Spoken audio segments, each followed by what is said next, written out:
Bem-vindo a mais um Legal Briefing da Operação Oranos e das últimas decisões e atualizações que impactam diretamente no direito de liberação de valores por parte dos investidores.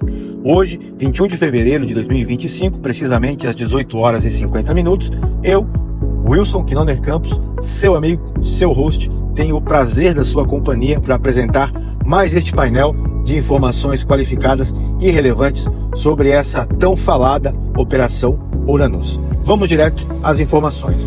No STF, nós temos a reclamação 75111, já com alguns recursos dos réus, dos investidores e impugnações pelos investidores também. Essa reclamação ela é de relatoria do ministro Alexandre de Moraes e no dia 20 de janeiro o ministro proferiu uma decisão monocrática anulando decisões do STJ que tinham invalidado as provas da Operação Oranos. Não houve mais nenhuma movimentação dentro desse processo e segue sem data para julgamento. Lembrando que a tese nessa reclamação é a ilegalidade do compartilhamento de provas, notadamente relatório de inteligência financeira, os RIFs, por parte do COAF, quando há um pedido direto do Ministério Público ou da Polícia Federal sem prévia autorização judicial. No STJ, quem está no canal do Instagram percebeu a movimentação e as notícias que trouxemos de que o STJ incluiu na pauta de julgamento os embargos de declaração, mas logo em seguida retirou da pauta de julgamento. Muito parecido com o que aconteceu na semana passada, que foi no STF, mas agora no STJ. E lá no STJ, nos embargos de declaração, portanto, a movimentação que houve foi essa. Houve a inclusão em pauta e logo em seguida a retirada e não há data de julgamento no STJ. Lembrando que lá no STJ a discussão é sobre a necessidade de o delegado de Polícia Federal ou Ministério Público fundamentar a requisição de relatório de inteligência financeira quando faz ao COAF.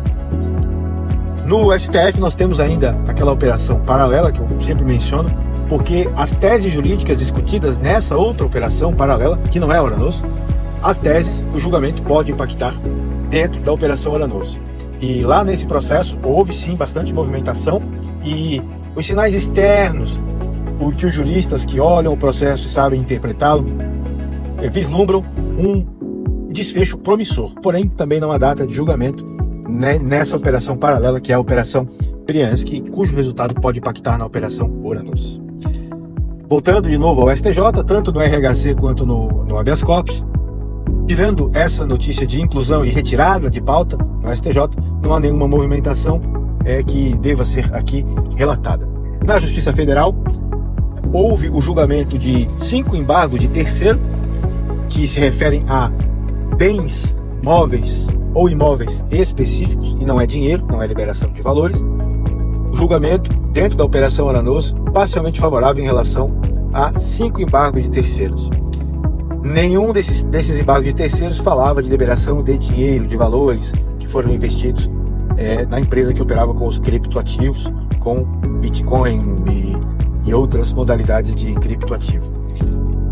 Apenas destacando que na Justiça Federal também não houve nenhuma movimentação no sentido de determinar o prosseguimento da ação penal.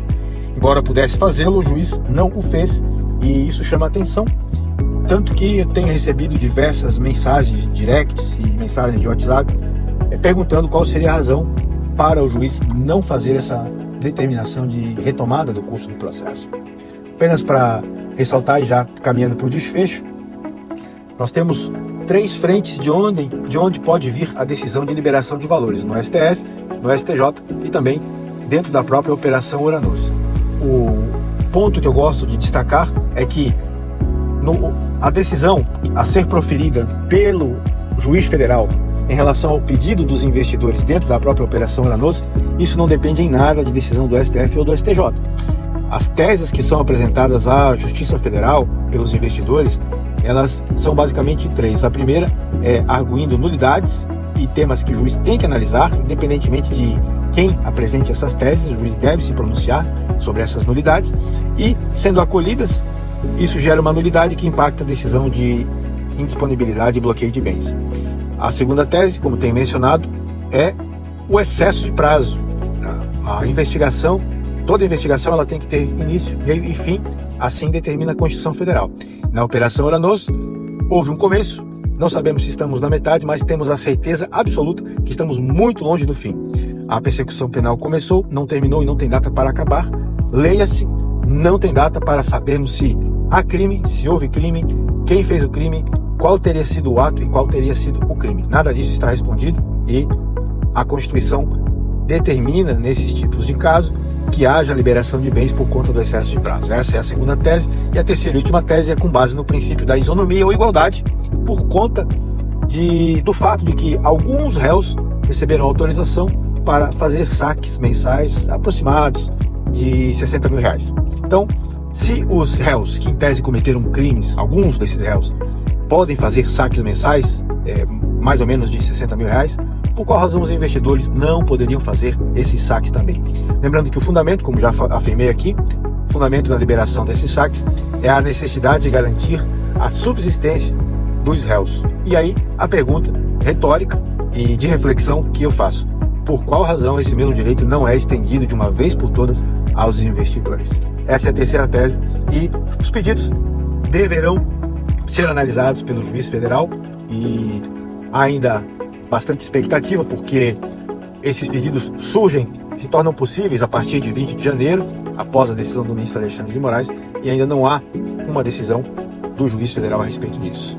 Todos os cenários indicam que esses pedidos têm sim alta plausibilidade, podem sim ser acolhidos, têm essa potência de serem acolhidos e manterei os meus ilustres ouvintes aqui da comunidade devidamente informados. Eram essas atualizações. Curta o seu final de semana e curta aqui também essa atualização, compartilha, comenta aqui, deixa sua dúvida, sua pergunta, sua crítica também é bem-vinda. E não deixe de se inscrever aqui no canal. Me segue. Um grande abraço. Tchau, tchau.